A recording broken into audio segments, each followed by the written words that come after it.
บ่คาดคิดว่าครอบครัวตัวเองจะเจอเรื่องราวแบบนี้ผู้เป็นพ่ออายุมากแล้วได้แต่งงานใหม่อีกครั้งหนึ่ง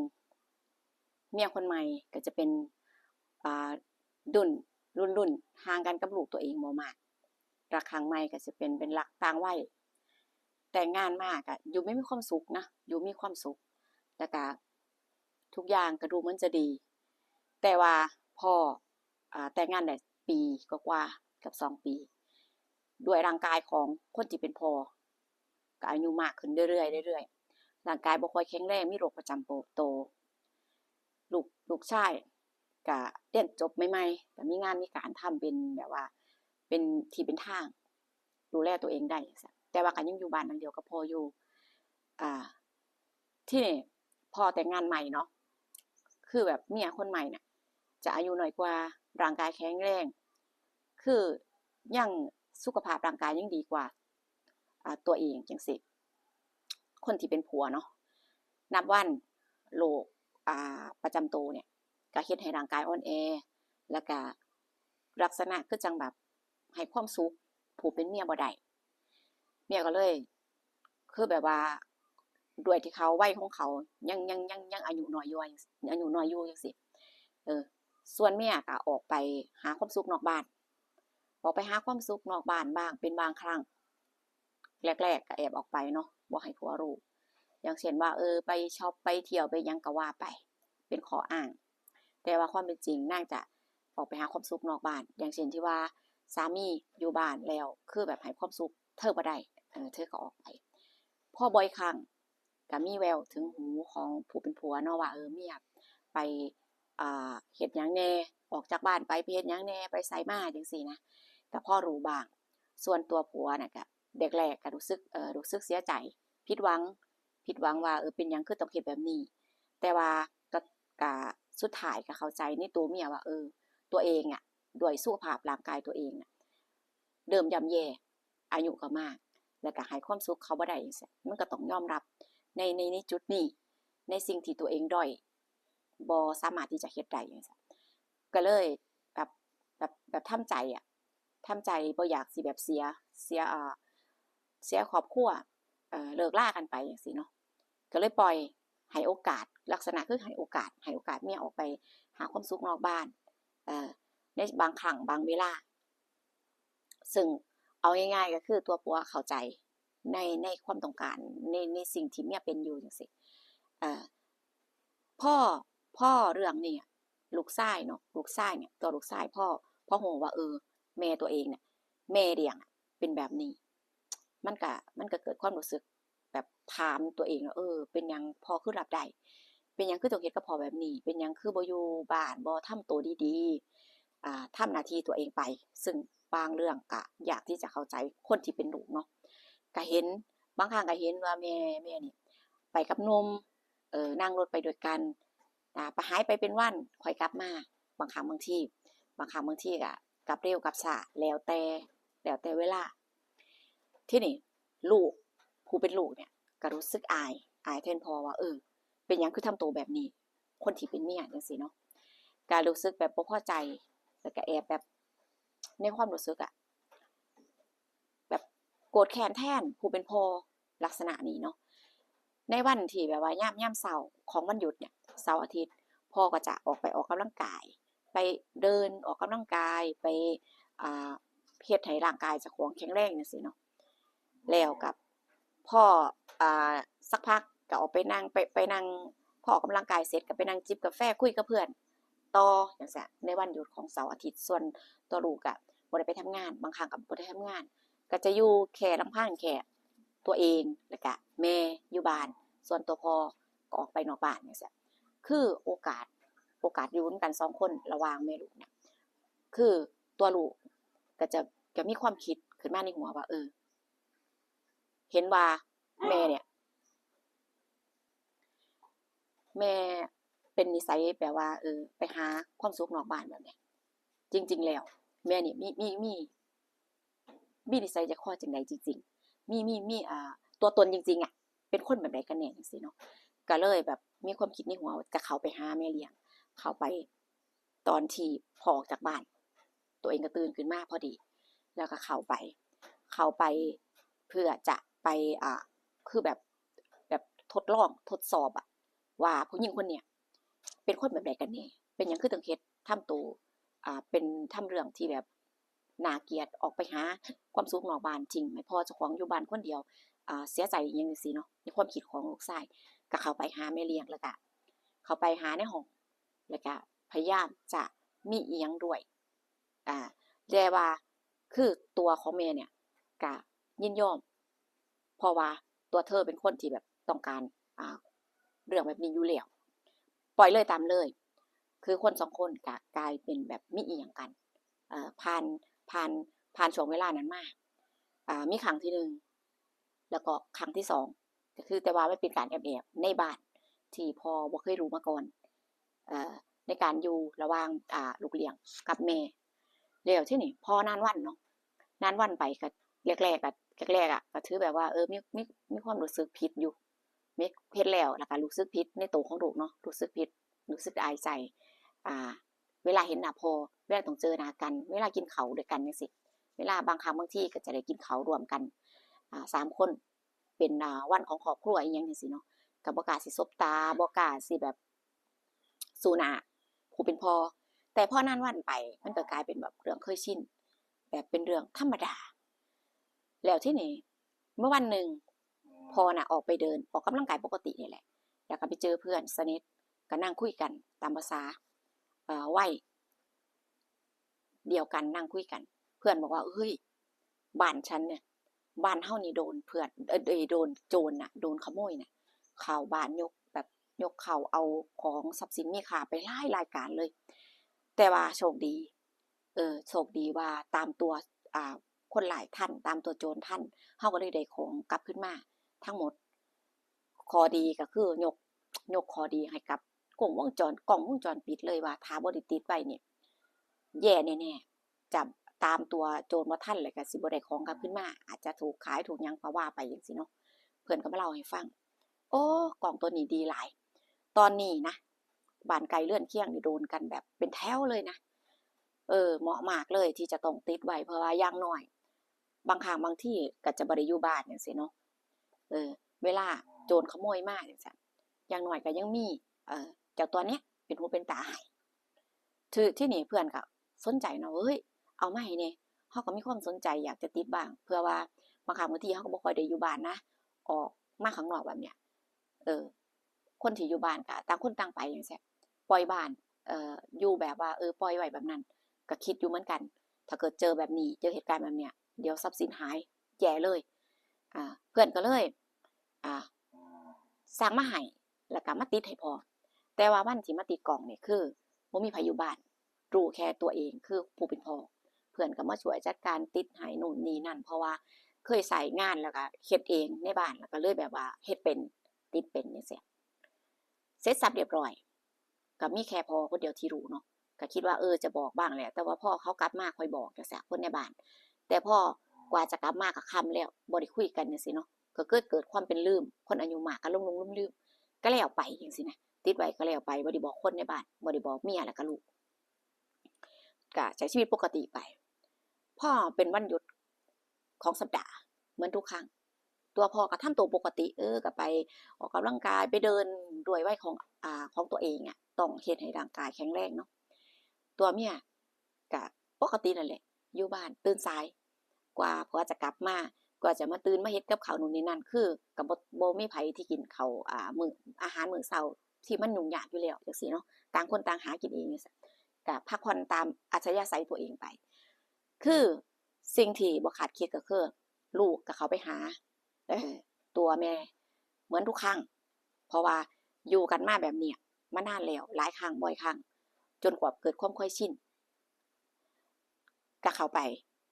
อยู่ในห้องของแม่เนี่ยเกือบเป็นชั่วโมงแล้วก็ออกมาคือบ่รู้ตัวว่ามันมีกล่องอยู่ในมุมบ้านในห้องในบ้านเนี่ยแล้วก็นอกบ้านอีกตัวนึงมันเป็นกล่อง2ตัวก็คือบ่รู้ตัวรู้แค่พ่อคนเดียวเนาะทำตัวแบบว่าแอบปกติของตัวเองที่เคยทำไปบางครั้งบางที่ก็มีบ้างอยู่ในห้องกล้องจับได้อย่างชัดเจนจังซี่ ซึ่งก็บ่ฮู้ว่าตัวเองจะทำสิ่งที่แบบว่าให้พ่อเห็นได้เห็นในกล้องนั่นนะในสิ่งอับอายในบ้านตัวเองจังซี่พ่อก็กลับมาแล้วก็มาเช็คเบิ่งมาเช็คเบิ่งตามปกติแต่ในวันนั้นน่ะคือมาเห็นว่าเมียกับลูกเนี่ยแอบมีอิหยังกันเขาไปหากันในห้องโอ้ยไก่เขาไปหากันในห้องไก่ก็มารบกวนเวลาทำคลิปพี่น้องก็เขาไปหากันในห้องไปมีความสัมพันธ์กันบ่อยครั้งแล้วที่นี่ผัวก็เริ่มแบบความรู้สึกเนาะรับได้ก็จริงว่าเมียออกไปหาความสุขนอกบ้านแต่บ่คิดบ่ฝันว่าเมียจะมีเรื่องแบบนี้เกิดขึ้นในบ้านของตัวเองแล้วก็เป็นเมียแล้วก็เป็นลูกในนามของคำว่าแม่เมียของตัวก็เป็นในนามของคำว่าแม่มันเป็นศีลธรรมที่แบบและความรู้สึกของลูกผู้ชายเนาะมันอยากที่จะรับได้มันเกินกับยาม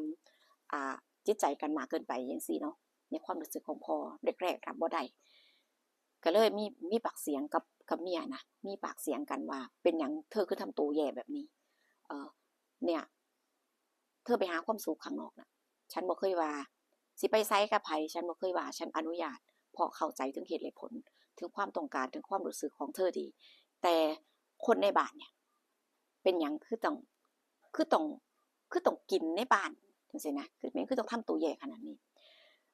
เพราะว่าหลังๆเมียก็จะมีอาการเปลี่ยนไปก็คือบ่ค่อยออกไปข้างนอกอยู่บ้านอยู่ติดบ้าน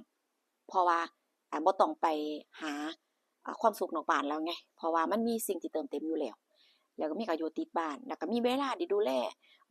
บ้านดูแลคนในครอบครัวมากขึ้นก็มันแตกต่างก่อนหน้านี้เนาะที่เมียเป็นแต่ว่าผัวน่ะรับบ่ได้พอฮู้แล้วรับบ่ได้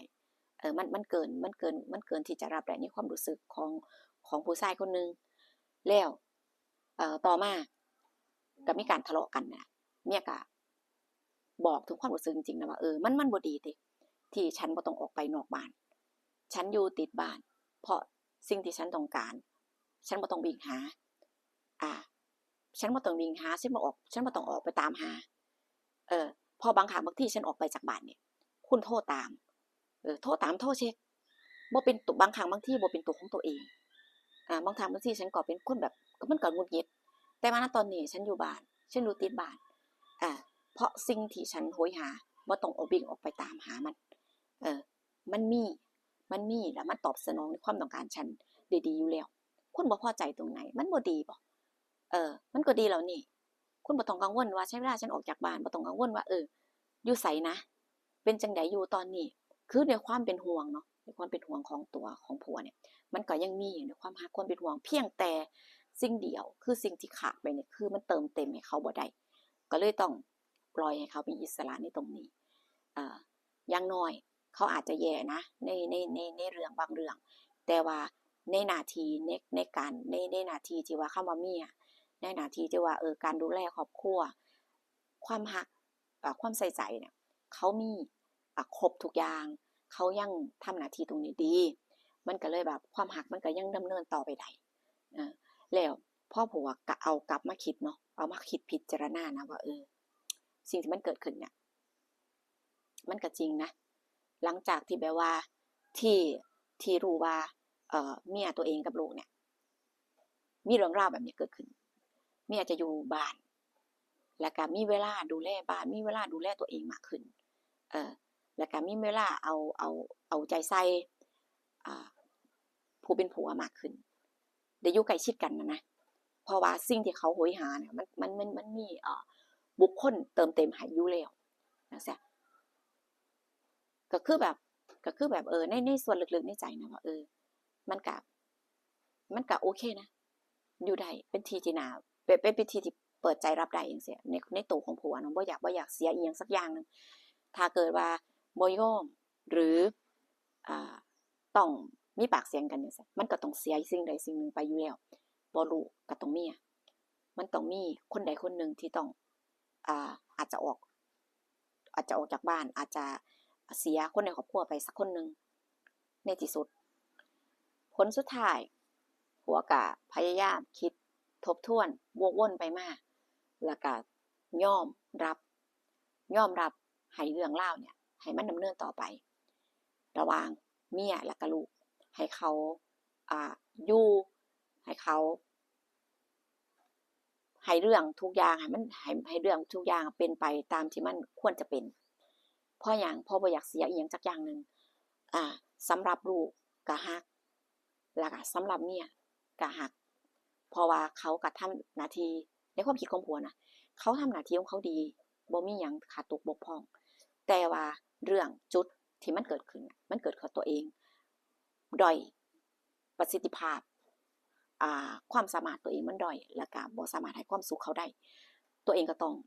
องยับน้อมรับในจุดนี้แล้วก็ต้องเปิดใจให้กว้างตัวคิดของผัวเนาะผัวก็เลยปล่อยให้อิสระเนี่ยว่าสิเป็นหยังไงมันเป็นไปซะขอรักษาครอบครัว3คนให้อยู่ด้วยกันได้เพราะว่าตัวเองก็บ่อยากจะเสียหยังจักอย่างนึงว่าจะเป็นลูกเมียก็ดีลูกก็ดีบ่อยากเสียบ่อยากเสียอีหยังจักอย่างไปก็เลยปล่อยให้เลยตามเลยซึ่งลูกน่ะบ่รู้นะว่าพ่อน่ะรู้ความจริงว่าตัวเองกับแม่เนี่ยมีอีหยังกันมาหลายครั้งต่อหลายครั้งแล้วพ่อก็บ่เคยเว้าเรื่องนี้กับลูกแล้วก็เพียงแต่ว่าได้คุยถึงเรื่องราวเนี่ยกับเมียได้ทำความเข้าใจกันแล้วแต่ก็ปล่อยไปส่วนผัวน่ะก็เลยแบบเฮ็ดจังได๋ดีบ่อยากเพราะว่าบ่อยากไปเห็นภาพบาดใจบาดตาในกล้องเนาะผัวก็เลยตัดสินใจเอากล้องออกไปติดข้างนอกพอเรื่องในบ้านก็ปล่อยให้มันไปให้มันเป็นไปพยายามเซฟพยายามดูแลบ้านพยายามบ่ปล่อยให้บ้านแปลว่าบ่ปล่อยบ้านทิ้งบ้านไว้พยายามดูแลความปลอดภัยด้วยแบบว่าด้วยสายตาตัวเองไปจังซี่เนาะเลือกวิธีนี้ดีกว่าเลือกที่จะบ่รู้เลือกที่จะบ่เห็นปิดหูปิดตาอยากจะรักษาความสุขในบั้นปลายชีวิตพอตัวเองก็รู้แล้วว่าตัวเองมีโรคประจำตัวแล้วก็บ่รู้ว่าสิอยู่นานได้ส่ำใดแต่ว่าก็ยังต้องการคนที่จะดูแลตัวเองนะในเรื่องการเป็นอยู่ต่างๆบ่อยากสูญเสียหยังสักอย่างก็เลยต้องยอมรับเปิดใจรับได้ในสิ่งที่มันเกิดขึ้นปล่อยให้เรื่องที่ราวที่มันเป็นเนี่ยที่ควรจะเป็นให้มันเป็นไปถ้าเขาอยู่เขามีความสุขต่างฝ่ายต่างแฮปปี้ตัวเองก็รับได้ทุกอย่างมันก็โอเคสำหรับผู้เป็นพ่อเนาะแต่เรื่องศักดิ์ศรีของลูกผู้ชายมันก็อยากที่จะอธิบายคือกันในผู้ก็เข้าใจนะคะเรื่องราวนี้นะคะ FC ทุกท่านได้ฟังแล้วมีความคิดเห็นจังใดสำหรับคนที่ฟังจบนะก็ขอบคุณมากๆกำลังใจที่มีให้กันนะคะสำหรับคนที่ฟังจบนะคะได้ข้อคิดหรือชอบบ่ชอบจังใดก็คอมเมนต์มาพูดคุยกับผู้ใดนะคะ